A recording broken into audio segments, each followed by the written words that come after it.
Čo ľudia, akurát vyrážame do Prahy, ja už sa dosť teším a asi vám natočím cestu už len z RegioJetu, pretože keď pôjdem na stanicu, to je krátka cesta, to vám točiť nemusím a teda v RegioJete, čaute.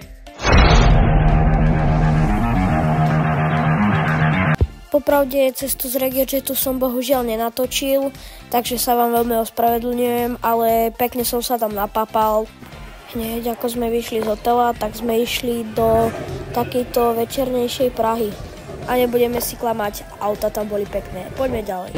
Ide sa na superfinále. Tu máme na pešo 500 metrov, takže tam idem a za chvíľu sa odtiaľ ozvem. A samozrejme som si musel vyskúšať aj tento super tobogán v Harfe, na ktorom som bol aj minulý rok. A odtiaľ som vám síce videjko nedával, tak máte tu ten tobogán z tohto roku. Bola to fakt, že strašná sranda. A tu už vidíte, ako sa začínalo ženské superfinále. Teda ľudí tam nebolo moc, čo som bol celkom sklamaný, ja som tam bol celý deň.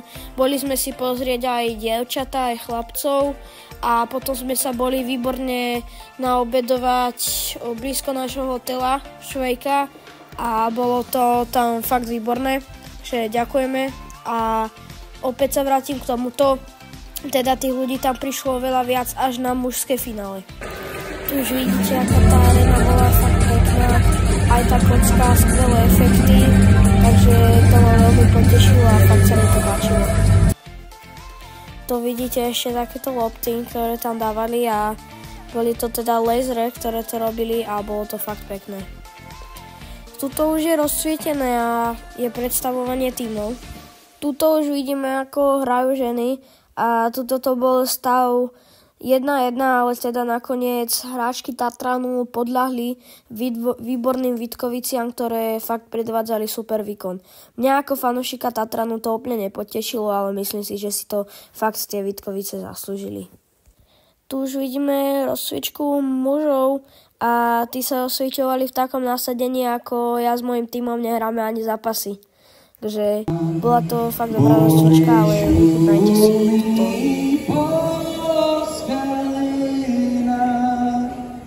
Sadě skví se jara květ, zemský ráj to na pohled, a to je ta krásná země česká, domov můj, země česká, domov můj. A teraz slovenská hymna. Bomba!